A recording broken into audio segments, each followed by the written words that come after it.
ನಮ್ಮ absolutely favourite ನಮ್ಮ Devaraj sir ಬಂದಿದ್ದಾರೆ. Sir please welcome sir, please. Lovely lovely lovely welcome to you sir, lovely welcome sir. Very nice to have you sir, very nice to have you. ನಮ್ಮ Devaraj sir JDSನ ಹಿರಿಯ ವಕ್ತಾರರು, very very very fantastic person, ಭಾಳ ಆತ್ಮೀಯರು, ಭಾಳ ಪ್ರೀತಿ ತುಂಬಿದ ತಂದೆ ಸ್ಥಾನದಲ್ಲಿರುವಂಥವ್ರು.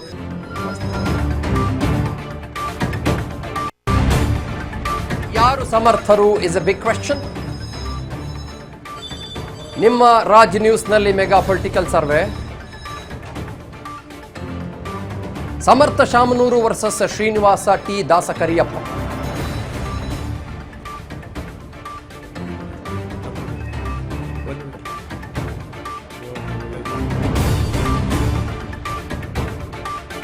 ಆಯ್ಕೆ ಯಾರು?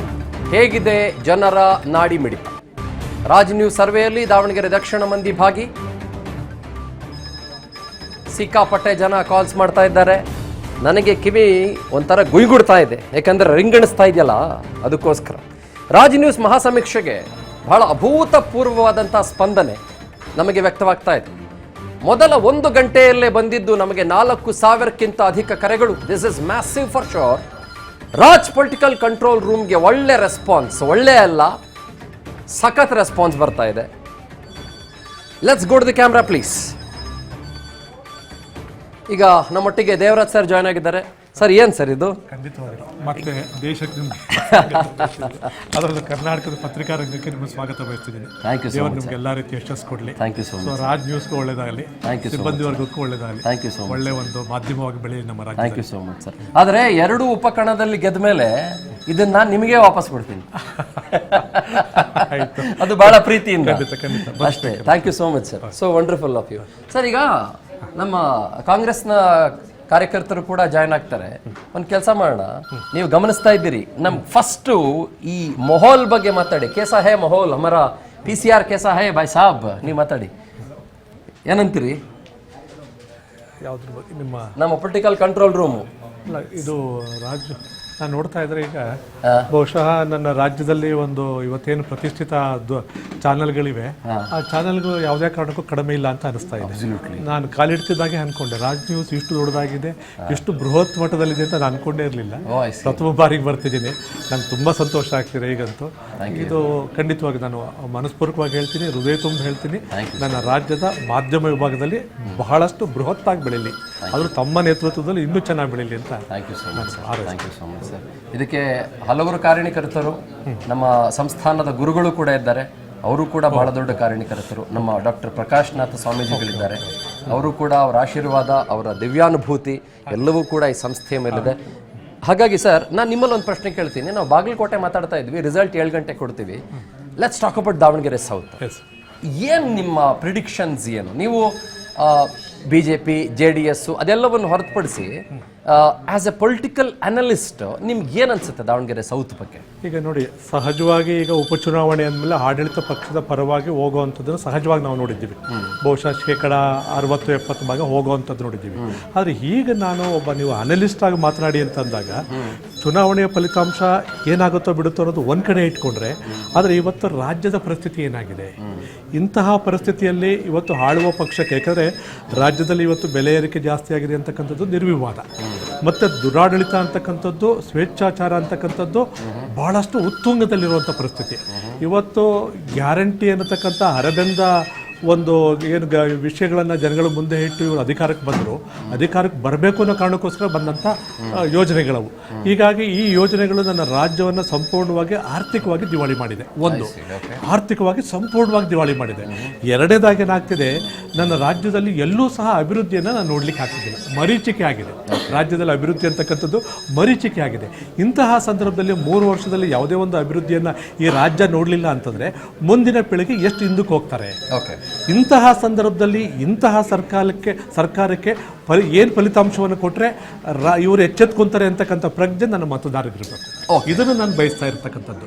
ಯಾಕಂದರೆ ಈ ಸರ್ಕಾರವನ್ನು ಎಚ್ಚರಿಸುವಂಥ ಫಲಿತಾಂಶವನ್ನು ಇವತ್ತು 2 ಕ್ಷೇತ್ರದಲ್ಲಿ ಕೊಡಲಿಲ್ಲ ಅಂತಂದರೆ ಸರ್ಕಾರ ಏನು ಅನ್ಕೊಳ್ಳುತ್ತೆ, ನಾನು ಮಾಡಿದ್ದೆಲ್ಲ ಸರಿ, ವಿರೋಧ ಪಕ್ಷದ ಬಾಯಿಗಳನ್ನು ಮುಚ್ಚಿಸ್ಲಿಕ್ಕೆ, ಮಾಧ್ಯಮಗಳ ಬಾಯನ್ನು ಮುಚ್ಚಿಸ್ಲಿಕ್ಕೆ ಈ ಫಲಿತಾಂಶವನ್ನು ಉಪಯೋಗಿಸ್ಕೊಂಡು ಮತ್ತೆ ಈ ಒಂದು ಅವ್ಯವಸ್ಥೆಯನ್ನು, ದುರಾಡಳಿತವನ್ನು ಮತ್ತೆ ಅಭಿವೃದ್ಧಿಹೀನ ರಾಜ್ಯದ ಮುಂದುವರಿಸಲಿಕ್ಕೆ ಎಲ್ಲ ಪ್ರಯತ್ನಗಳು ಪಡಲಿಕ್ಕೆ ಮತ್ತೆ ಸಾಧ್ಯ ಆಗುತ್ತೆ.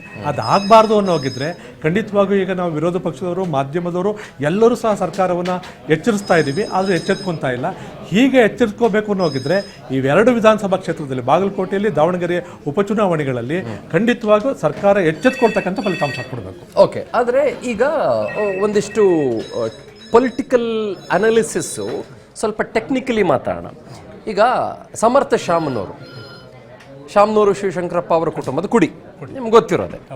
ಸೊ ಶಾಮನೂರು ಶಿವಶಂಕರಪ್ಪನವರು ಸತತವಾಗಿ ಗೆದ್ದುಕೊಂಡು ಬರ್ತಾನೇ ಇದ್ದಾರೆ. ಹಾಗಂತ ಏನು ಕೆಲವೊಂದು ಸಲ ಬಹಳ ಸ್ಲಿಮ್ಮರ್ ಮಾರ್ಜಿನಲ್ಲೂ ಗೆದ್ದಿರೋ ಉದಾಹರಣೆ ಇದೆ. ನಿಮ್ ಬಿಜೆಪಿಯವರೇ ಒಂದು 35,000, JDS-ನವರು ಒಂದು 19,000 ಅದೆಲ್ಲ ತಗೊಂಡಿರೋ ಉದಾಹರಣೆ ಇದೆ. ನಾನು ಯಾವಾಗಲೂ ಗಮನಿಸ್ತಾ ಇದ್ದೆ, 2008 ಅಲ್ಲಿ ಯಾವಾಗಲೂ ಒಟ್ಟಿಗೆ ಆಗ್ಬಿಟ್ಟಿದ್ರೆ ಆಗ್ಲೇ ಒಂದು ರಿಜೈಮ್ ಅಂತ ನಾವೇನ್ ಕರಿತೀವಿ, ಆ ರಿಜೈಮು ಅಲ್ಲಿಗೆ ನೀವು ಪೊಲಿಟಿಕಲ್ ರಿಜೈಮ್ ಅಂತ್ಯ ಆಗುವಂತ ಚಾನ್ಸಸ್ ಕೂಡ ಇತ್ತು ಅಂತ ನಾನು ಒಂದ್ಸಲ ಯಾವಾಗಲೂ ಈ ಹಿಸ್ಟ್ರಿ ಸ್ಟಾಟಿಸ್ಟಿಕ್ ನೋಡಿದಾಗ ನಾನು ಅನ್ಕೋತಾ ಇದ್ದೆ. ಬಟ್ ನನ್ಗೆ ಇವಾಗ ತಾವು ಹೇಳಿ ಈ ಶ್ರೀನಿವಾಸ್ ದಾಸ್ಕರಿಯಪ್ಪ ಇದೆ, ಈಗ ಎಲ್ಲ ರೀತಿಯಲ್ಲೂ ಗಮನಿಸಿದಾಗ ದಾವಣಗೆರೆ ಮತ್ತು ಬೇರೆ ಬೇರೆ ಜಾಗಗಳು ವೀರಶೈವ ಲಿಂಗಾಯತರ ಪ್ರಾಬಲ್ಯ ಜಾಸ್ತಿ, ಆಮೇಲೆ ಮುಸಲ್ಮಾನರ ಪ್ರಾಬಲ್ಯವೂ ಜಾಸ್ತಿ ಇದೆ, ಇತರ ಜನಾಂಗಗಳ ಪ್ರಾಬಲ್ಯವೂ ಕೂಡ ಜಾಸ್ತಿ ಇದೆ. What is that one clinching factor? ಯಾಕಂದ್ರೆ ಶ್ರೀನಿವಾಸ್ ದಾಸ್ಕರಿಯಪ್ಪನವರು ವೀರಶೈವ ಲಿಂಗಾಯತರಲ್ಲ, ಅಂದ್ರೆ ನೇರವಾದಂಥ ಪೈಪೋಟಿ. ಯಾವ ರೀತಿ ತಾವು ಅದನ್ನ ಅನಲೈಸ್ ಮಾಡ್ತೀವಿ? ಇಲ್ಲ, ಹೀಗಂತೂ ನಾನಂತೂ ಬಹಳಷ್ಟು ಗಂಭೀರವಾಗಿ ಗಹನವಾಗಿ ಆಲೋಚನೆ ಮಾಡ್ತಾ ಇದ್ದೀನಿ. ಮತ್ತೆ ಒಂದು ಹೆಬ್ಬಯಕೆ ನನಗಿದೆ. ಏನಪ್ಪಾ ಅಂತಂದ್ರೆ, ಇವತ್ತು ಪ್ರಜಾಸತ್ತಾತ್ಮಕವಾದ ಒಂದು ವ್ಯವಸ್ಥೆಯಲ್ಲಿ ಒಂದು ಸೊಬಗನ್ನು ನಾವು ನೋಡಬೇಕಾಗಿದೆ. ಒಂದು ಬ್ಯೂಟಿ ಅಂತ ನಾವೇನು ಕರಿತೀವಿ ಅದನ್ನ ನಾವು ನೋಡಬೇಕಾಗಿದೆ. ಸಾಮಾನ್ಯ ಜನರ ಮಧ್ಯೆ ಇರತಕ್ಕಂಥ ಒಬ್ಬ ವ್ಯಕ್ತಿ ಆಯ್ಕೆ ಆಗ್ಬೇಕಾ, ಅಥವಾ ಏನು ವಂಶ ಪಾರಂಪರ್ಯವಾಗಿ ಬಂದಂತಹ ಗದ್ದುಗೆಯನ್ನ ನಾನು ಹಿಡಿಲೇಬೇಕು ಅಂತಕ್ಕಂಥ ಒಂದು ಕ್ಲೈಮ್ ಮಾಡ್ತಿದಾರಲ್ಲ, ಅಂತಹ ವ್ಯಕ್ತಿ ಗೆಲ್ಬೇಕಾ? ಇಲ್ಲಿ ಪ್ರಜಾತಂತ್ರ ಯಾವ ವಿಷಯದಲ್ಲಿ ಗೆಲ್ಬೇಕು? ಇದೊಂದು ಸ್ಟಾಪ್ ಆಗ್ತೀನಿ, ಯಾವ ವಿಷಯದಲ್ಲಿ ಗೆಲ್ಬೇಕು ನಾನು ಮಾತಾಡ್ತೀನಿ. ಸೊ ತಾವು ಹೇಳ್ತಾ ಇದ್ರಿ ಸರ್, ನನಗೆ ಇನ್ನೊಂದು ಪ್ರಶ್ನೆ ಸರ್, ತಾವು ಮಧ್ಯದಲ್ಲಿ ಹೇಳ್ತಾ ಇದ್ರಿ, ನನಗೆ ಬಿಜೆಪಿ ಬಗ್ಗೆ ಒಂದು ಸಣ್ಣ ಆರೋಪ ಏನು ಗೊತ್ತಾ?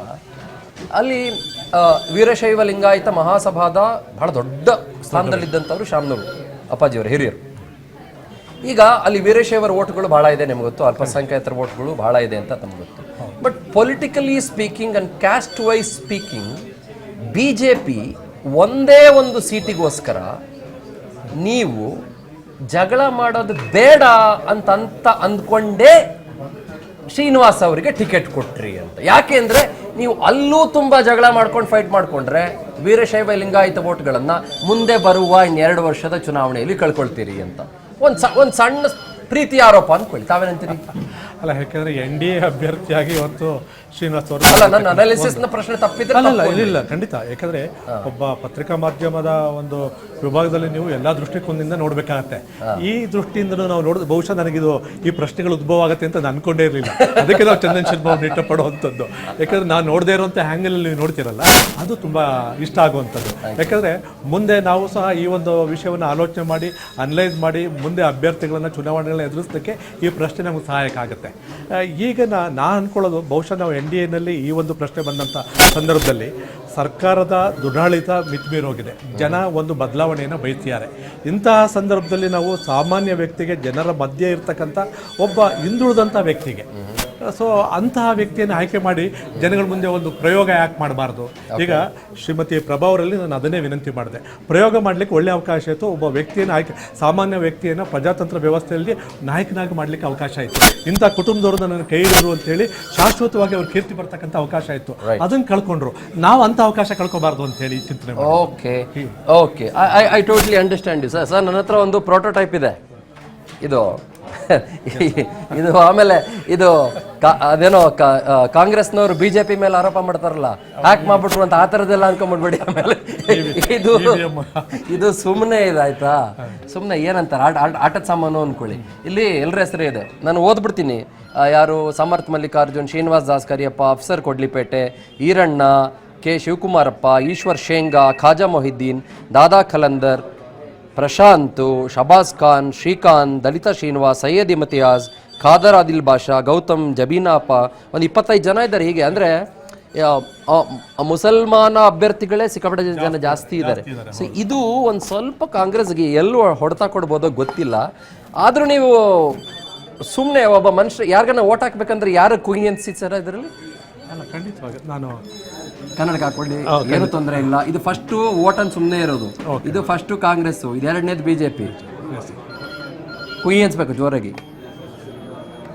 ಬಿಜೆಪಿಗೆ ಹಾಕ್ಬಿಟ್ರೆ ಓಟು.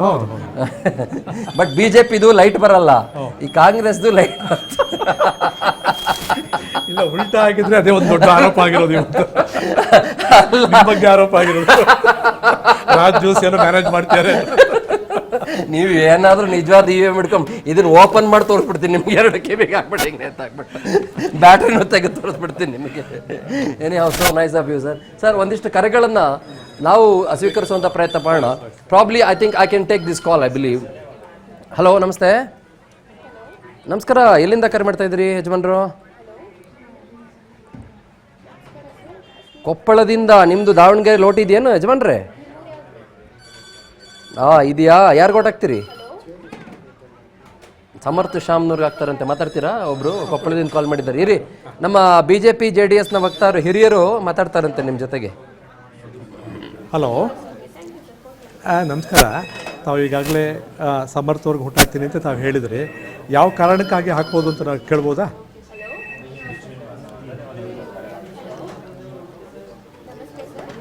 ಹಾಂ, ಅಲ್ಲ, ನೀವು ವೋಟ್ ಮಾಡ್ತಿರೋದು ಈಗ ಶಾಮನೂರು ಶಿವಶಂಕರಪ್ಪನವ್ರನ್ನ ನೋಡಿ ವೋಟ್ ಮಾಡ್ತಿರೋ ಹೊರತು ಕಾಂಗ್ರೆಸ್ ಪಕ್ಷಕ್ಕೆ ಅಂತ ವೋಟ್ ಮಾಡ್ತಿಲ್ಲ.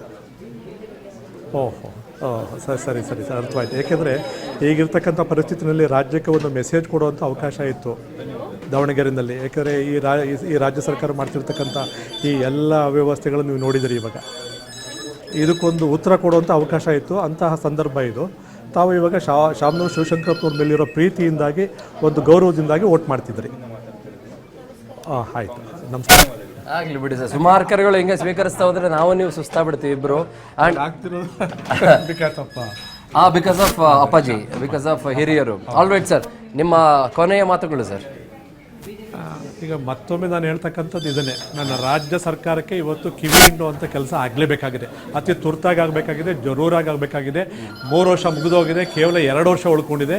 ಈಗಲಾದ್ರೂ ರಾಜ್ಯ ಸರ್ಕಾರ ಎಚ್ಚೆತ್ಕೋಬೇಕು ಅಂತಂದರೆ ಮತದಾರರು ಇವತ್ತಿನ ದಿವಸ ಎಚ್ಚೆತ್ಕೊಂಡು ಪ್ರಬುದ್ಧರಾಗಿ ಇವತ್ತಿನ ದಿವಸ ಈ ಉಪಚುನಾವಣೆ ಮುಖಾಂತರ ಒಂದು ಸಂದೇಶವನ್ನು ಕಳಿಸಿ, ನಿಮ್ಮ ದುರಾಡಳಿತ ಇವತ್ತಿನ ದಿವಸ ನಾವು ಸಹಿಸಲ್ಲ ಅಂತಕ್ಕಂಥದ್ದನ್ನು ರಾಜ್ಯಕ್ಕೆ ಹೇಳುವಂಥ ಸುವರ್ಣ ಅವಕಾಶ.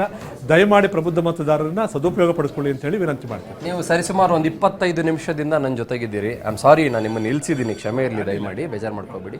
ನೀವು ಕರೆಗಳ ಮಹಾಪೂರ ಗಮನಿಸ್ತಾ ಇದ್ದೀರಿ, ಒಬ್ಬರು ಫ್ರೀ ಇಲ್ಲ. ಸೊ ಇದೊಂದು ಸೆಟಪ್ ನೋಡಿದ್ರೆ ನಿಮಗೆ ಇನ್ನೊಂದು ವಿಷಯ ಏನು ಅಂತಂದರೆ, ನಿಮ್ಮನ್ನು ಯಾಕೆ ನಾವು ಪ್ರೀತಿಯಿಂದ ಆಹ್ವಾನಿಸಿದ್ದು ಅಂತಂದರೆ, ದಿಸ್ ಇಸ್ ವೆರಿ ಟ್ರಾನ್ಸ್ಪರೆಂಟ್ ಅಂತ. ಸೊ ನೀವೇ ಖುದ್ದಾಗಿ ನಾವು ಅಲ್ಲಿಂದ ಫೋನ್ ಮಾಡಿಸ್ಬಿಟ್ಟು, ಹಲೋ ನನ್ನ ಡೆಸ್ಕಿಂದ ಅಲ್ಲ, ಹಲೋ ನಾನು ದಾವಣಗೆರೆ ಮತಕ್ಷೇತ್ರದಿಂದ ನಾನು ಮದಪ್ಪ ಮಾತಾಡ್ತಿರೋದು. ಸೊ ಇದನ್ನ ನೀವು ಕೇಳಿಸ್ಕೊಂಡಾಗ ಏನ್ ಅನ್ಸುತ್ತೆ ನಿಮ್ಗೆ? ನನಗಂತೂ ಇದೊಂದು ವಿನೂತನವಾದ ಪ್ರಯೋಗ. ಇದು ನಮ್ಗೆ ಬೇಕಾಗಿತ್ತಿದ್ದು. ಯಾಕಂದ್ರೆ ಮತದಾರರು ಯಾವ ಕಾರಣಕ್ಕೋಸ್ಕರ ಯಾರು ಓಟ್ ಹಾಕ್ತಾರೆ ಅಂತಕ್ಕಂಥದ್ದು ಇದೆಯಲ್ಲ, ಅದು ಬೇಕದು. ನನ್ನ ರಾಜ್ಯದ ಜನತೆಗೂ ಬೇಕು, ರಾಜಕೀಯ ಪಕ್ಷಗಳಿಗೂ ಇದು ಬೇಕು. ಅದರಲ್ಲೂ ಮಾಧ್ಯಮ ವಿಭಾಗಕ್ಕೆ ಜನರ ನಾಯಕರನ್ನು ತಿಳ್ಕೊಂಡು ನೀವು ಮುಂದೆ ಹೇಗೆ ಅಂತಕ್ಕಂಥದ್ದನ್ನು ನಡೆ ಇಡಲಿಕ್ಕೆ ಬೇಕಾದ ಒಂದು ಅವಕಾಶ ಇದೆಯಲ್ಲ, ಅದನ್ನು ಬಳಸ್ಕೊಳ್ಳಿಕ್ಕೆ ಇದು ತುಂಬ ಚೆನ್ನಾಗಿದೆ. ಅದರಲ್ಲೂ ನಿಮ್ಮ ಈ ಒಂದು ಕಂಟ್ರೋಲ್ ರೂಮ್ ಇದೆಯಲ್ಲ, ವಾರ್ ರೂಮ್, ಒಂದು ರೀತಿ ನನಗೆ ಪೊಲೀಸ್ ಕಂಟ್ರೋಲ್ ರೂಮ್ ಸಹ ಈ ರೀತಿ ಕೆಲಸ ಮಾಡಲ್ಲ. ಅಷ್ಟು ದಕ್ಷತೆಯಿಂದ ಸೊಗಸಾಗಿ ಕೆಲಸ ಮಾಡ್ತಿದ್ರಿ. Thank you sir. ನೀವು ಗೆಲ್ಲಲಿ ಅಂತ ಆಶಿಸ್ತಾ ನೀವು ಕೊಟ್ಟಿದ್ದನ್ನು ಹಿಂಗೆ ಕೊಟ್ಟು ಮತ್ತೆ ವಾಪಸ್ ಇಸ್ಕೊತೀನಿ ನಾನು. ಯಾಕಂದ್ರೆ ಮತ್ತೆ ನಿಮ್ಮ ರಾಜ್ ನ್ಯೂಸ್ ಅಲ್ಲ, ಹಿಂಗೆ ಕೊಟ್ಟು ನಾನು ಹಿಂಗೆ ಮತ್ತೆ ನಾನೇ ಇಟ್ಕೊತೀನಿ ಅಂತ. Thank you so much sir. It was so lovely having you. It is always a pleasure having you. ಹಲವು ವರ್ಷಗಳಿಂದ ನಾವಿಬ್ಬರು ಅನೇಕ ಚರ್ಚೆಗಳಲ್ಲಿ ಭಾಗವಹಿಸ್ತಾ ಬರ್ತಾ ಇದ್ದೀವಿ. It's always very insightful having you. Okay, ನಾವು ಸುಮ್ಮನೆ ಇಲ್ಲಿ ಕರೆಸ್ಬಿಟ್ಟು ಜಗಳ ಆಡ್ಕೊಂಡು ಹುಯ್ ಅನ್ಸಕ್ಕೆ ನಾವಿಲ್ಲಿ ಇಲ್ವೇ ಇಲ್ಲ. ಸೊ ನಿಮ್ಮ ಹತ್ರ ಮಾತಾಡ್ತಾ ಇದ್ದಾಗ ಒಂದು ಜ್ಞಾನ ಭಂಡಾರವೇ ನಮ್ಗೆ ಆಚೆ ಕಡೆ ಬಂದಂಗೆ ಆಗುತ್ತೆ. Thank you so much sir. Thank you, absolutely lovely. This was Devaraj ji for you. Once again all the best. Thank you so much sir. Thank you so much sir. This was Devaraj ji for you. ಸಿಕ್ಕಾಪಟ್ಟೆ ಕರೆಗಳು ಬರ್ತಾ ಇದ್ದಾವೆ. 7 ಗಂಟೆವರೆಗೂ ಕೂಡ ಕರೆಗಳ ಮಹಾಪುರ ಹೇಗೆ ಮುಂದುವರಿಯುತ್ತೆ. ಬಾಗಲಕೋಟೆದು ಬೆಳಗ್ಗೆ 9ರಿಂದ 1 ಗಂಟೆವರೆಗೂ ಮುಗಿದಿದೆ. ದಾವಣಗೆರೆ ಸೌತ್ದು 2 ಗಂಟೆಯಿಂದ ಸ್ಟಾರ್ಟ್ ಆಗಿದೆ. ಈಗ ಸಮಯ 3:30 ಆಲ್ಮೋಸ್ಟ್. ಇನ್ನು ನಿಮಗೆ ಸರಿಸುಮಾರು 3.5 ಗಂಟೆಗಳ ಕಾಲದ ಕಾಲಾವಕಾಶ ಇದೆ. Please make use of it. ಕರೆ ಮಾಡಿ, ನಿಮ್ಮ ಅಭಿಪ್ರಾಯ ತಿಳಿಸಿ, ವೋಟ್ ಹಾಕಿ. ನಮ್ಮ ನಂಬರ್ ಹೇಳ್ತಾ ನಾನು ಕಾರ್ಯಕ್ರಮ ಮುಗಿಸ್ತೇನೆ. 08069156666. Thank you. ನಮಸ್ಕಾರ. Chandan Sharma, thank you so much.